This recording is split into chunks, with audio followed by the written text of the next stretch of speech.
Hey everybody, Doug Addison here. Welcome to another Spirit Connection podcast, webcast. We're doing a special interview.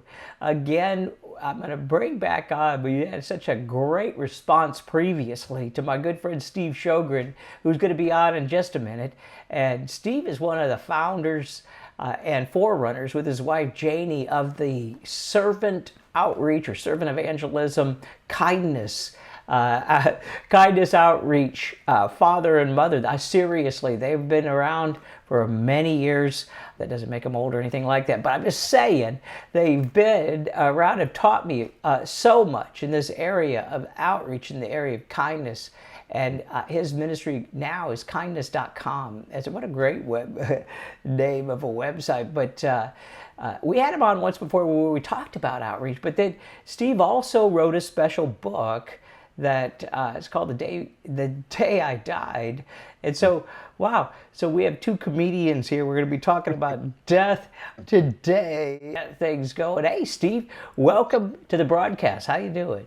I'm doing good, man. Good to be with you. Yeah, it's always good. So why don't you just, maybe some people didn't know about or see the last webcast we did together. So go ahead and just tell us about you and what you do. Yeah, I have been a pastor for a long time. I'm right now not a pastor. I have planted 5 churches, which is kind of my wife Janie's and my forte of going around and starting things from scratch. And so here we are now. We live in Los Angeles. My wife Janie is a pastor at a local church, writing books, coaching, and still writing about kindness, the power of kindness to change the world. The Romans 2:4, the kindness of God leads to a radical life change by the Message version. And so that's really our passion. That's been our thing for a long time.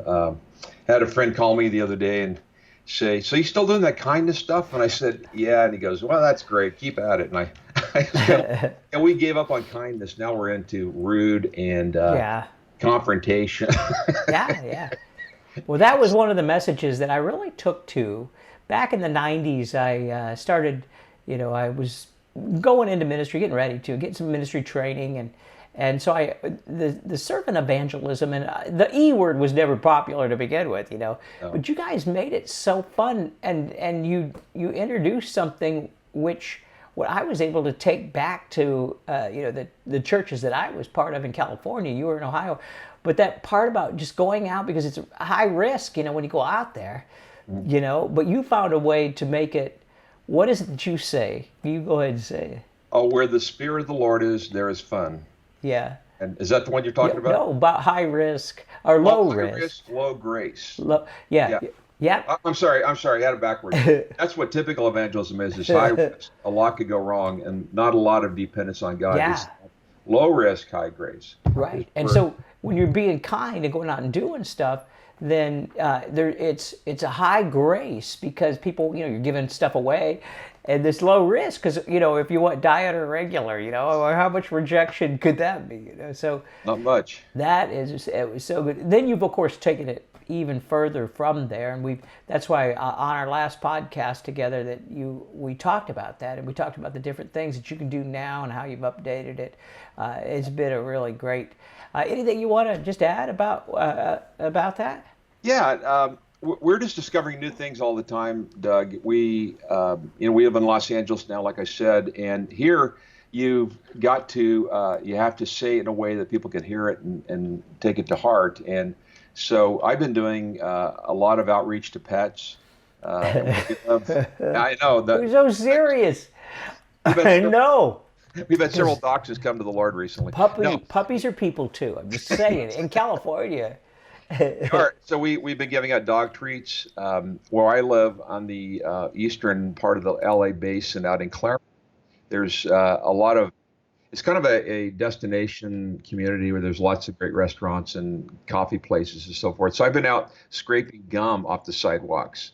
And I have a vest that says on the back of it, kindness in progress. Wow. And so people come up and I've got my little scraper thing there and my vest on, and they go, "This is awfully nice for the city to do this." And I said, "Well, I'm just totally volunteering. I just think Jesus picks up gum." And they look at you like, Huh. Wow, wow. And that's what I call a tilt. Is that they just got a new idea, a new definition about who Jesus is, what the church is.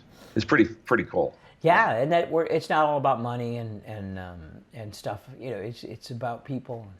Just Yeah. really gets the wall down. So I added the prophetic element to that, and you too. You have a strong prophetic gift, and so when we get together, and even we go in through drive through coffee, we're giving people words and being kind, of course. Of course, you Yeah. tip good, and buy them something.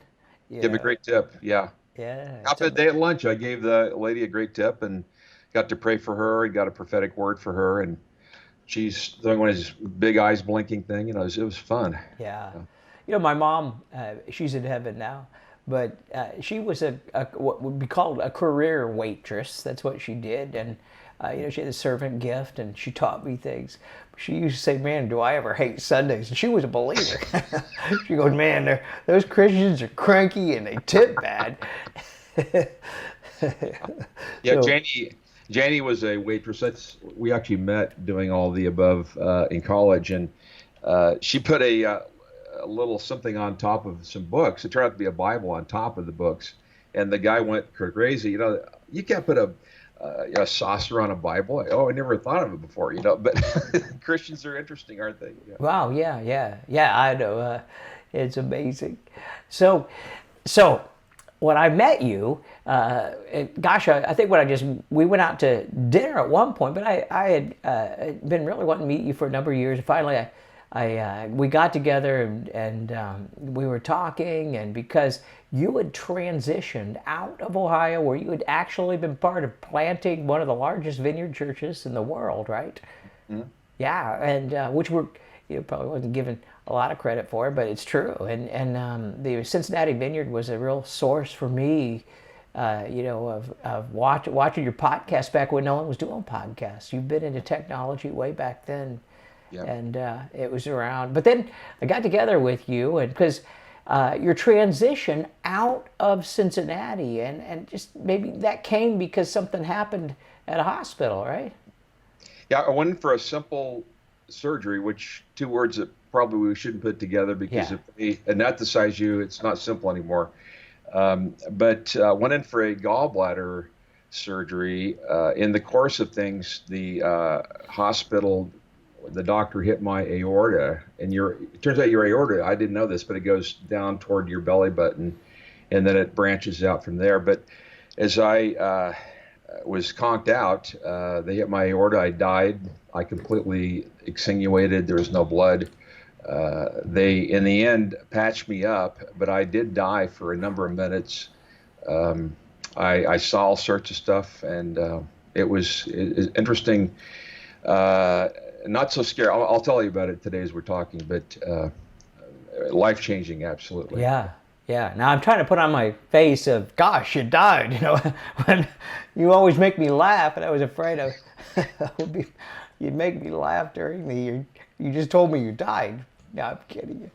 Yeah. But we sat and talked in detail. I've stayed at your house a couple times, and you told me the stories and about how angels came in, and wow. And so you got to write a book, huh? Yeah, the day I died, and it sold very well, actually. And I speak about that now out here and there. And in fact, I was up in Santa Barbara about a month ago, I guess it was, maybe 2 months ago, and got to talk told my story at it's not a typical Christian church, but it's, I can't think of what they call it. But anyway, it was, they don't consider themselves Christians at all. They're New Agers, and told my story. It was really a fun time. A Unity Church or something like that? Was it Unity, that's it. I told you Yeah. the story. Yes, Unity. Right. And the funny thing is that at the end, these three people wanted to talk. It turns out they were a part of my church in Cincinnati. And one of them had been on staff for like 3 years. I'd never met her because it was a big staff. Yeah, you guys had a big staff. Yeah, had over 100. But it was pretty funny. What are you doing at the Unity Church? Right. I had to get them a little bit. Well, now you were there because you're an outreach guy, and that's like me. I go speak. I go in and speak at places. In case people are wondering, watching us later, what the heck's he doing? I'm going to ask for his statement of faith. but we are believers, and but we go in places because there's something about the kindness of God, and as you operate in it, and of course, if you've got a great story like you do, and that you've survived this place, you've been there, you can go in and tell it places anywhere. And I got invited into the speak in front of the pagan society at a university, and it's so much fun to do stuff like that, and your story opens the door. So just tell us more about that, about not the Unity Church, about the the near-death thing. Yeah. I always thought it would be kind of cool to sit down next to Lazarus right after he died and was raised, etc. And there's a lot to that you could develop. Right. But if I was the one sitting down doing the David Letterman interview, I would say, Lazarus, what happened? I just kind of throw it out there because from having talked to a number of people that have had near-death experiences, I was on a show a while back called That's Supernatural. And, Sid Roth. Sid Roth, thank you. And there was a number of people there that were doing different show segments, and you heard everybody's story's a little different, but with me, the first thing I was aware of, I can jump into this, is I could see from the top down, and I know that sounds common, but that's what happened with me. I saw the whole flurry of activity going on, doctors, I could hear the music. Later on, I asked, because two of the nurses were from my church, and were they playing not just specifically this one band, but were they playing this one song, et cetera? And she said, that's absolutely what we're doing. And so, it's hard to refute that if you've actually heard the music and so forth. There was a doctor that was Asian. He had a face guard on. Probably they all did. This one I remember distinctly was holding my, without getting too graphic, you're holding my aorta together.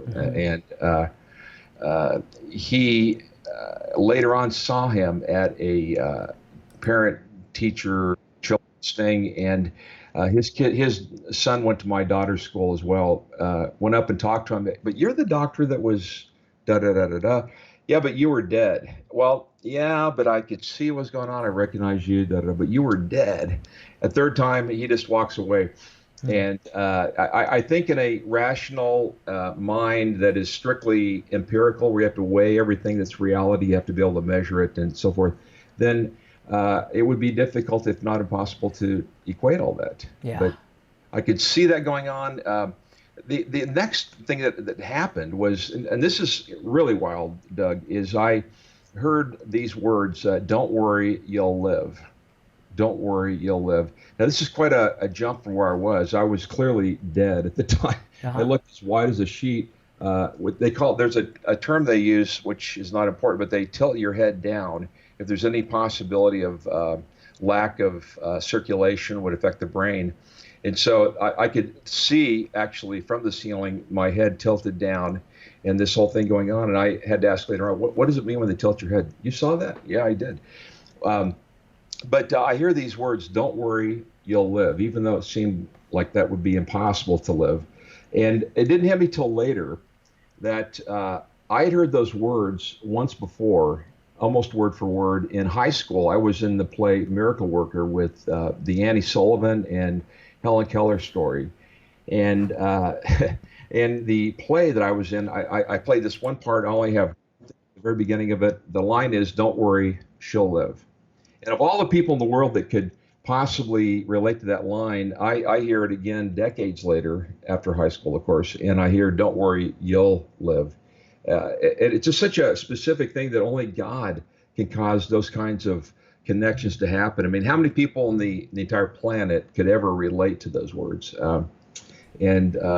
So from there, should I keep on going? Or yeah, absolutely. Because this is important, everybody, because listen, sometimes medicine says that you just see this white light, and that's just something in your brain. But this is proof. I mean, he knew the song. Yeah. He got confirmation with people from his church that were in the room. So it's showing, in other words, this is evidence of life after death. It's evidence also of the supernatural encounters that he's going to share more of right now. Yeah. And But what I saw from there, Doug, was it kind of shifted. And I would say this is a good way to describe it. I was operating at the speed of thought, and there was no lack of clarity about anything going on. I was boom from here to here to there, situations, an ongoing conversation. I'm not going to go into all of it; it would take a long time. But what I saw next, Doug, was interesting. I saw and heard. There's a term called synesthesia, where you can actually see sounds and you can hear the a sound, and sometimes that's a key to an incredibly effective songwriter. But at the same time, it had never happened to me before. I see a picture. It would look like it was round. Then I hear the words. It was kind of funny that the whole repeating of the "Don't worry, you'll live." Again, lest I miss it, because it'd be easy to feel fearful at that moment. Again, don't worry, you'll live. And what I see, it was like in the old days, they had round TV screens. And I didn't ever have one before my time, I guess, but I could see a color version of that.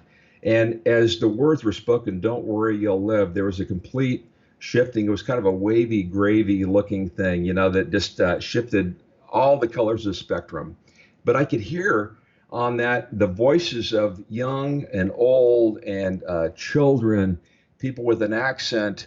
And when I tell the story, I'm getting chills actually. And don't worry, you'll live.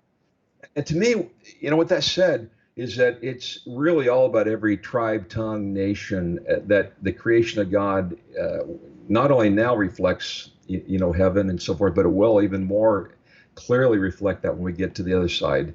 Is that it's not just middle-aged white guys that are going to be in heaven like you and me, but it's going to be a whole array. And what I'm going to shift gears here just a little bit. Ended up going into a coma, and I was in a coma for a number of days. I don't know exactly what it was, 5 days, 6 days, something like that. And while I was out, it was as though it wasn't like a near-death experience happened and boom, I'm on to the next thing. But it happened for day after day. I was in I'm not sure what you would call it exactly, a state of awareness. And even though I was in ICU, I could hear super clearly everything going on around me. I picked up on the nuances of the conversations, and the doctors are later on saying, "But you were in a coma. How could you possibly have heard that?" And I could hear a Christmas album playing, because it was around Christmas my accident happened, and the nurses would come in and hit replay on that over and over and over. And it was Harry Connick Jr.'s first Christmas album. And I'm thinking, the first thing I'm going to do when I get out of this coma is I'm going to throw that thing in the trash. I mean, Harry Connick's a great guy, but I mean, 37 times in a row is a little too much. And but I could hear all that going on. I could see around my bed probably, I don't know, 4 people that were holding hands. They were in a prayer posture. I was aware, even though they're holding hands, they were looking down. They were opaque. In other words, they weren't completely transparent. I could tell they were people, and I could recognize them. This is another thing, by their eyes. I could see through their eyes they were distinct, unique people in the room. If I were to see those eyes again, which I think I will, those are all people that had died in the ICU in the previous 24 hours. And not only did I know, I didn't know any of them, but I could see very clearly, I could distinguish their eyes, is that at the same time, I knew their story.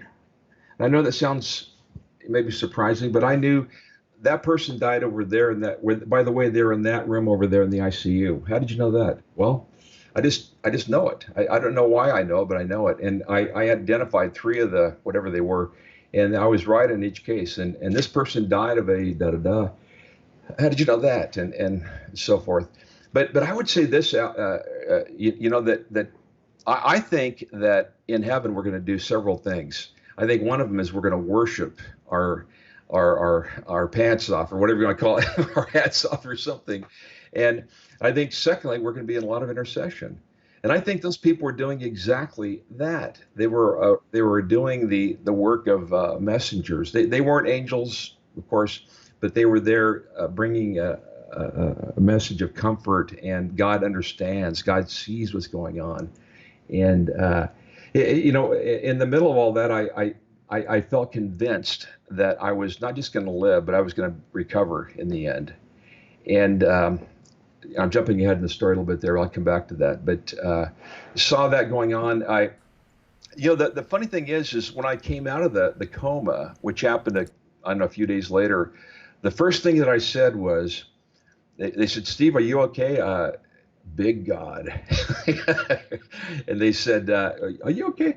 Big God, big God, big God. And I had a real rough voice because I had a breathing device in my throat, and big God. And That's what you were saying, is big God? Yeah, yeah. And they thought I had brain damage, or as I call it now, drain damage, because I guess I did have a little bit of brain damage. I seriously did. Not to make too light of that, I have depth perception problems now still.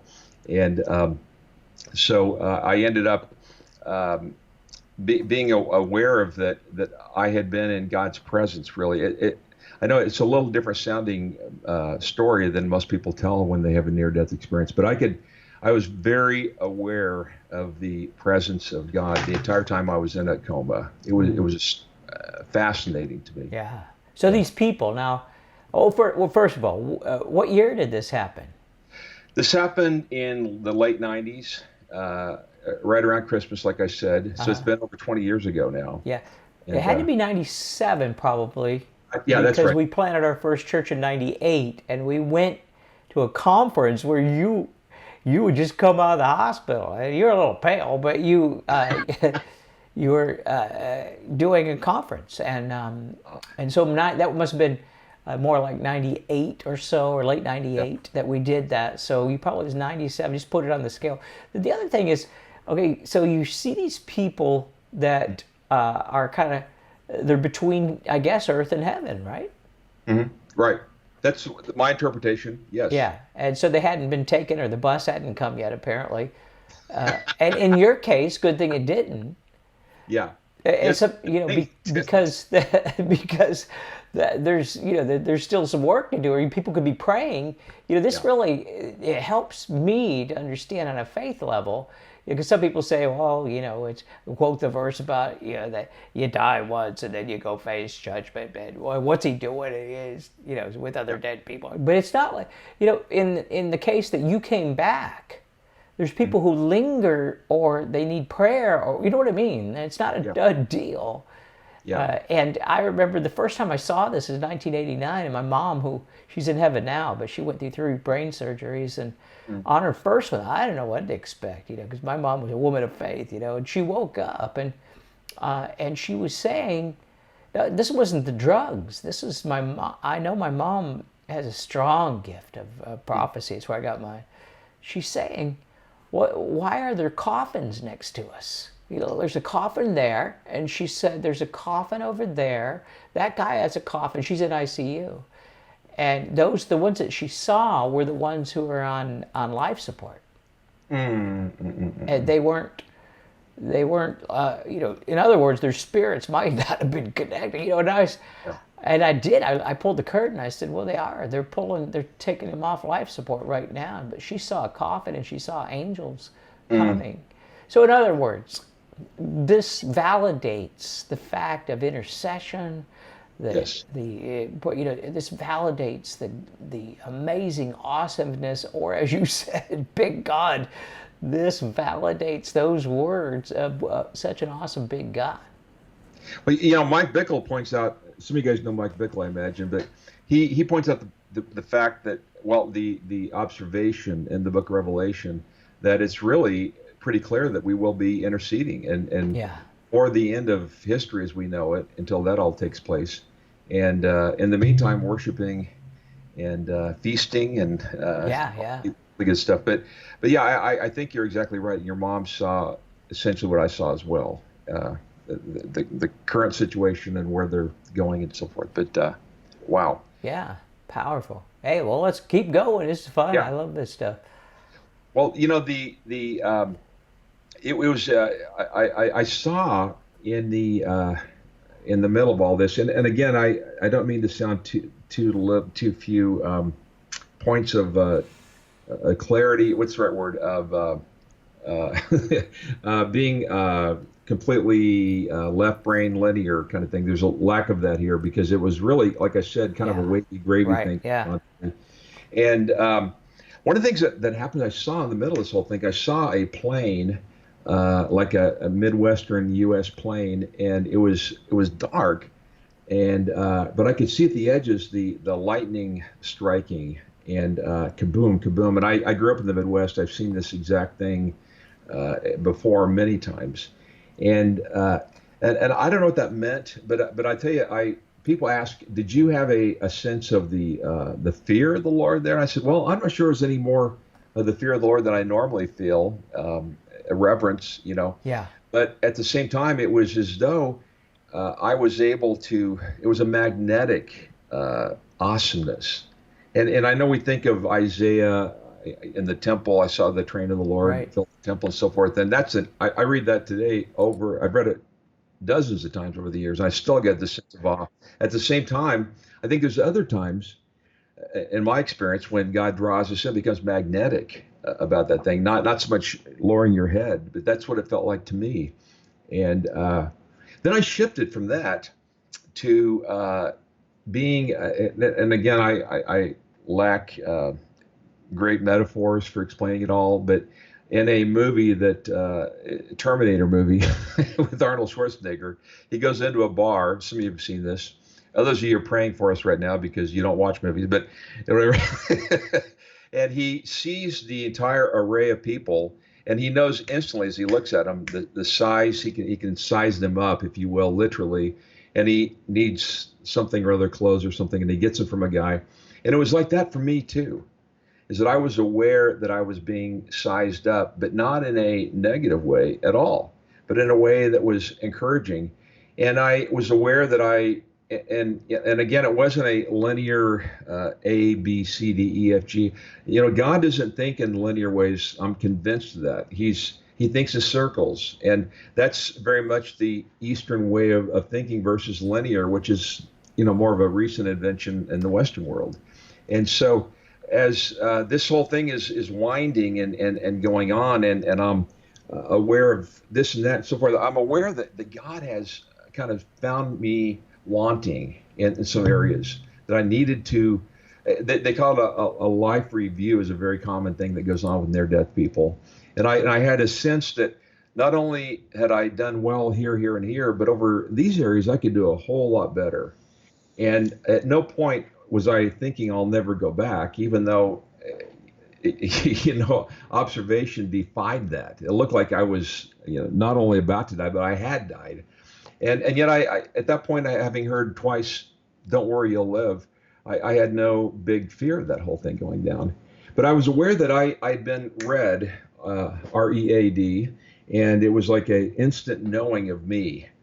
And there's no hiding, there's no ducking behind the bush or whatever, but it's all about being seen by the Lord. And the funny thing is, Doug, is I felt such courage, such an impartation of capacity to go back and not so much to try harder. I'm at a point now in life where I've tried and tried and tried and tried, and I'm kind of burned out on trying.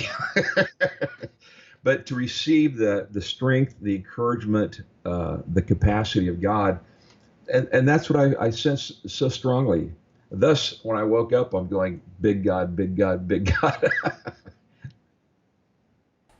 Yeah, absolutely. I guess that is a kind of a, you like people say, is that your life flashes before your eyes, I guess, and that's what that is. Yeah. Where you realize, the grace of God. Well, God must have had something in store for you, something more. And have you really pondered that part of what, why'd you come back to write a book? No, I don't know why. Well, the funny thing is that I didn't realize it at the time, but a gallbladder surgery, not to scare anybody, but there's a lot of really pretty important parts of your body right around your gallbladder. Mm-hmm. And it isn't an assumption same-day surgery by any means, having a gallbladder removed. And mine was done, by the way, with a laparoscopic procedure, which was part of the problem. That the thing went too far down, hit my aorta, and thus the the loss of blood and so forth. But what I began to realize is that God has intentions of me doing something bigger, more. I'm not sure the word bigger is the best word, but more to do. And I come to find out that only a very small percentage of people that have that injury survive. And by that, I said to the people doing the research, so you mean like 1 in a thousand? No. More like there's like 9 people alive today that we know have been through what you've been through. Wow. I said, 9, you mean like here in town? No, 9 in the world. Wow. So very, very rare, all things considered. Went through they call it multiple system shutdown. Right.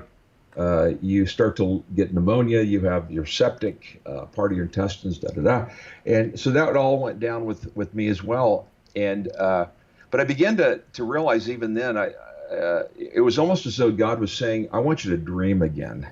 Begin to redefine, get the new normal. The new normal, not meaning that you have leg problems, which I do a little bit, not that you have brain damage like I kidded about a minute ago, but that you can become the person I put in your heart to become, the dream I've given you. And you and I both know, Doug, there's a unique dream that God gives us. And I think there's a need to go back and not just revisit it, but to have a holy empowering that goes on so that we can really get back to what was intended to be the new normal all along. But maybe like you can relate to it, I get, little adjustments along the way. Yeah. Little small things so the trajectories go in the right direction. Right, yeah. Well, I can attest that you came back and you changed my life. And when you were already in ministry, our first church plant, Linda and I, we planted a vineyard in Ohio and north of where you were. But during that period of time, we were struggling, and I was using your sermons. You gave me notes. You just gave me stuff. And when we were about, it was time for us to hand it off to someone, you pretty much was the person who just was on the phone. We had someone there the next day. There's so many things that you've done. Then you've taken it, like the kindness part, where you were one of the fathers and mothers with Janie of Kindness Outreach. It's now gone around the world. There's been a movie kind of fashioned after you, right? There's been more to it, I believe. Here's what I really believe. It's because I've known you for a long time. And I believe that the message that you have is now, it's for the generation now. Because kindness has now been forgotten. Yeah. And you have a hat right now that maybe you could just tilt it down. It just says, what's it say? Make America kind again. Yeah, make America kind again. And right before we came on the broadcast, I was writing my prophetic word, and it was about an angry wind that's been blowing. And I believe that it's people like Steve and Janie in their ministry that are changing the spiritual atmosphere, literally. And you've helped me, to get over myself. I was just, in fact, last year, I think it was, as Santa Monica, I'm going into, it's inconvenient to be kind. I was going into the Starbucks to get my iced tea, and I came out, and I get in the car, and Linda said, because there's a homeless guy, and, surprise, it's California and Santa Monica, they have rights here, the weather's good, but they're still people. Yeah. And Linda said, do you have a word for that guy? And I thought, well, gosh, I don't know. So I went back in and got the first thing, you don't always walk up and just give a word, a prophetic word. I went in and got him, a gift card. And I didn't even get to give him a gift card because, I didn't get to give him a prophetic word because the gift card itself caused him to break down in tears. Like I was the kindest person that he had ever met. He goes, you went back in for me. See, it wasn't so much the $5 or the $10 gift card. It was the fact that he saw me walk by to go back in for him. Yeah. And so in other words, that moved me. That moves me. Your message from years ago even moves me still. And then another one, I do tattoo interpretation. So I go into the Starbucks. I realize one day there's a homeless guy outside. I don't even know his name. And I said, the Lord said, you don't even know his name. So I went out and I thought, he had a tattoo, and I said, what's your name? And he's, I gave him something. I had to give him a gift card first. The kindness brings the wall down, right? Yeah. But Yeah. not just the kindness. You go a little further, and you can add value added in that. And I interpreted the tattoo that he had, and it was, my life's so crazy. If I don't cry, if I don't, something about, the fact about, I would cry if I don't laugh. And this is it, man. You have this real powerful gift and this real powerful message that you've come back to the world to share. Now, something's going on right now. I think that some people, because my podcasts and webcasts go all over the world, and they're out on YouTube and stuff. And so maybe right now that I don't normally do this, but maybe you don't know what's going to happen when you die. Yeah. And maybe, Steve, can you just maybe lead us in a prayer or address that with people? Well, let me say something and then we'll pray. I had a tremendous life lock of fear going on up until the point of my near-death experience. I was almost exactly the same age as my dad when he died suddenly, which is weird. You hear this every so often, like a generational thing almost. And what I happened is I had dream after dream after dream, night after night. I can almost say it was probably 90% of the time. It was about spiders coming to chase me. I was being chased down by spiders, etc. Met you, and you said that isn't necessarily you're running away from the bad, but you're running toward God. Is that about right? From that there's something for you to do, and you're facing it. Yeah, and so that was liberating to hear that, but that was after the fact that I stopped having the dreams. And I'm pretty convinced that not only are we intended to live free from the fear of death, but that God has come to liberate us from the fear of death. From I would call it more of a concern for death. And even though I was a believer and I was helping other believers as a pastor get over their fear of death, I was still gripped by the whole thing. It's embarrassing. I was leading people to Christ right and left, but at the same time I was, do you want to know how to get to heaven when you die? For sure. Right. And I knew the heaven part was there, but I didn't want to be anywhere near the death thing. And let me just pray right now for a second. Is that okay? Yeah, go for it. And Lord, I pray for anybody listening, anybody tuning in, Lord, that you would come and that you would lift off of them. You'd lift off of us, Lord God, a paralysis of dealing with death. Lord, let the life of God, Lord, come and breathe life now in the very deepest part of our minds. And Lord, let it be a liberation that comes, Lord. You light the fire, Lord. Let it happen by your strength. I proclaim freedom from fear of death. I proclaim over you now the excitement about being with Christ, and that there'd be never again, I pray in the name of the Lord, never again being caught up in the fear of death that would captivate you. In the name of Christ, we agree together. Amen. And if you've never received Jesus, it's just easy. Just ask him in your heart right now. There's no magic prayer.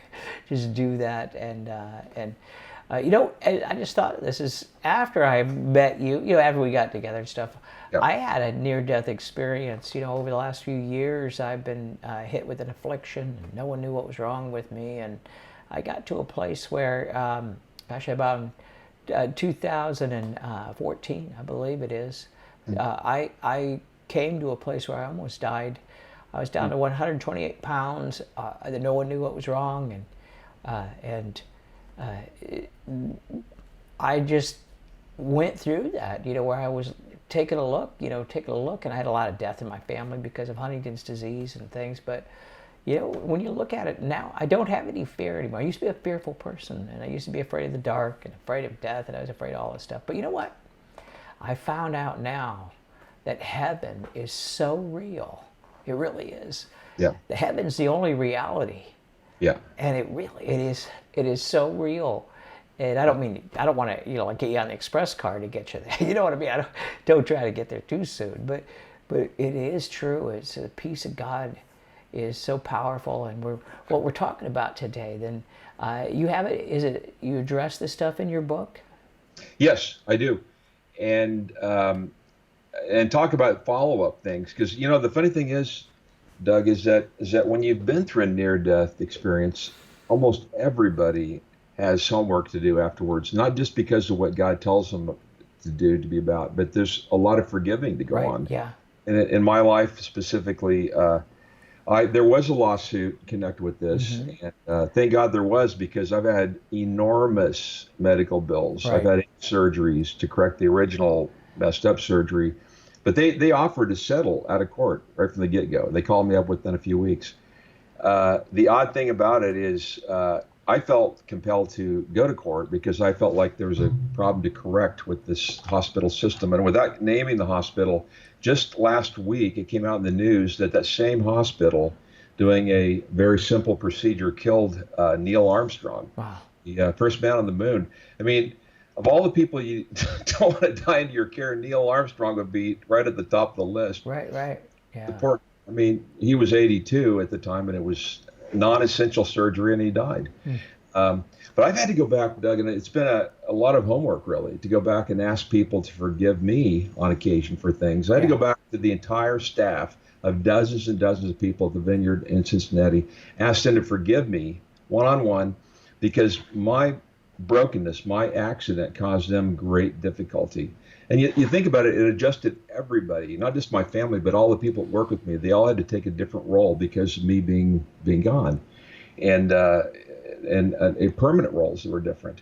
And so it's a process. You have to go through, and you have to either ask for forgiveness or forgive others. The funny thing is that my fingernails are normal like anybody else's now, pretty much. But for the longest time, right from the get-go, I could see at the bottom of all my 10 fingers here, there was a little like dot. It's kind of weird looking. And then as time went on, weeks, months, whatever, it started growing out. It was actually a horizontal line. You could picture it like this, but it kept growing and growing. Eventually it grew out. But it took, my word, probably 6 to 9 months for it to grow out. And every time I looked at my hands, the odd thing is I'm thinking, yeah, I'm making progress. Yeah, there's something going on here, and I'm walking through something here. And eventually that all went away. But, I have a feeling that when you've been through a near-death experience like this, and maybe you can relate to this too, is that there's homework to do and forgiving to do, and on it goes. In the end, we didn't become multimillionaires, anything like that at all. And looking back now, and seeing how much Neil Armstrong's family got, I'm going, sheesh, what happened there? But the funny thing is that as we kind of got to the end of the whole thing being played out, I realized that I've got to forgive. I've got to do whatever it takes to get things right. I ended up in the end paying for all of the hospital bills out of that winnings, quote unquote, which wasn't a tremendous amount of money, but I paid for all 3 hospitals that had been, including the one that had done the damage. And looking back now, I'm thinking, man, that was pretty cool, actually. But it was a deal where, the lawyers are all staring at me after the signing of this and that. Well, it is traditional. People pay for the bills of the hospital. And I'm thinking, not those guys. And God just gave me a 30-second kick, a tilt again, going the right direction back. And you know what? I haven't called you to hold on to. I've called you to release. I've called you to release money, but to release blame. And to go on. And that might be as big a lesson as anything, Doug, actually. Right. And for whatever residual I've got going on, I limp a little bit. I have depth perception issues. Like I said, the brain damage is taking a little bit of a toll. But at the same time, it's been a liberation where I think if I had not done the giving the money back to the hospitals, that it would have really kept me stuck. Right. It's your act of kindness, actually. It was an ultimate act of kindness. And my healing came through forgiveness. And what I found out that they couldn't find anything wrong with me in my sickness, my affliction, I call it, because I didn't really know what it was. And my body had gone down to 128, 29 pounds. I was 165 previously. No, and it was a point where I had the epiphany was in 2015, and the Lord said that it was the wounding in my heart that I've never been able to forgive the Lord even. And there's things that there's so power in forgiveness. And that's why today, when we're talking about kindness, and I have the daily prophetic words that are things that I release that are positive, the positive side of God, because Amen. It will shift. I tell you, not only does it shift people when you give them something free, that tilt, but it'll shift things over your own life. And it's just an amazing thing. Anything else you want to share or talk about at the? Yeah, I could go on and on and on, but I think to capture the whole thing in a nutshell is I think I've become contagious, and I've become, when you're contagious about something, and we all are about something, whether it's for good or for bad or for up or down, that I have people come to my life all the time that are stuck in their own fear of death, right, and their own lack of. Right. And I don't mean to say it incorrectly, but I think the lack of being able to trust God in that aspect of their lives. And so I've had just enormous numbers of opportunities to go and share that, to pray with people. I'm going to Sydney, Australia here not too long from now, and to Bogota, Colombia, and tell them my story. And could not be more excited, especially about Bogota, because there's such all of my in-laws are Hispanic. Every one of them. My great aunt, who is very Swedish Norwegian, said, "Whatever you do, don't marry Hispanics." My sister. I don't know why she said that. You know what? They all go out and get married to Hispanics. It was fantastic. It was great. And what I realize now is that in many Hispanic Catholic families, it's difficult to really see beyond the immediate, to see beyond the maybe a sense of failure in many cases. And I am so excited about launching and lighting some fuses down there in Bogota and then as well, Yeah. Well, so. All right. Well, how do we stay in touch with you? How do you get your book? What else, how can we do that? Well, go to kindness.com. That would be the way to make an initial connection. And I do 5 days a week, something similar to what you do, Doug. I do a quote. And sometimes there's stuff that I've said to other people as well. And so if you go to look me up on, probably the easiest way to do it would be either on Facebook or on Twitter. So 5 days a week, I'm seeing that happen. Lots of really interesting things coming back from that.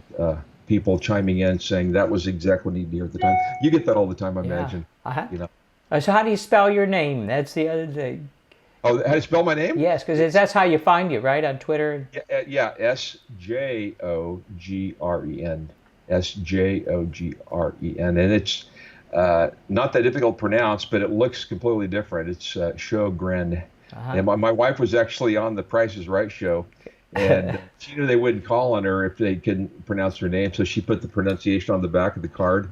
And the first contestant on the Price is Right is Janie Sjogren. Come on down. And she wins a bunch of stuff, and it was very cool. But it's a very easy name to pronounce. This is difficult to spell.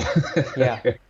Well, check out kindness.com. Get a hold of Steve's book, The Day I Died, and along with all of his other resources. And Steve and Janie are the real deal. They've changed my life, changed the life of millions of people. I'm so grateful that God brought you back. And the stories are amazing, the supernatural things. And so apparently you were on, you've been on some TV shows, but I have this feeling that you're going to be, there's something new coming to you right now, in this next year, and the new avenues are going to open up and just get your story out there. First, your story, not just of dying, but your story of kindness, because it's radically changed the world. We're really grateful for you both. Thanks for being on the broadcast with us. In the middle of all the above of things breaking down, we just got to look for the little crack in the door to go through of light. Yeah, exactly. And, the one thing I did at the last hospital I was at, I was still in a wheelchair. I couldn't get around very well because my legs weren't working right yet, and had to learn to re-walk, actually. But people would come into my room and say, "Do you have anything I can do for you?" I'd say, "Give me all your change," and we would have a pile of quarters, went down and bought popsicles, began to give them out to people door to door in the hospital, and Wow. in a wheelchair pushing along. Want a red one or a green one or a yellow Right. one? Kindness, everywhere you go, and that's what we do. And we've combined that, that Yeah. kindness. And now I call it, I actually tell people you can go on a negativity fast. So basically, Ooh, that's a kindness binge. yeah. You I love it, Doug. That's great. let's I'm go benching. binge. Let's go to the smorgasbord. Let's go binge on some kindness. And Yeah, so it's been powerful. Your message has one of my impacted us. one of my favorite projects is cleaning toilets. I go into restaurants and to public places, of Yeah, course, and I call that a heroic levels of outreach. And yeah. so, sometime if anybody listening in here, if I'm in town, come with me. We'll go clean toilets together. I would It's love true. to do He this. does. It's just so amazing. I remember when I first was trying to get a hold of you. No, there was no one in that department at your church that had the business card. They gave me a this bubblegum scented urinal screen that had your website on it. Yet had our name on it and our phone number Yeah. and website. And it said, "Showing God's love in a practical way" at the Yeah, bottom. it was so powerful. All right, everybody, we're so grateful for what God is doing, and we're thankful for Steve and his wife Janie and their family. And go check them out on kindness.com. We'll see you soon.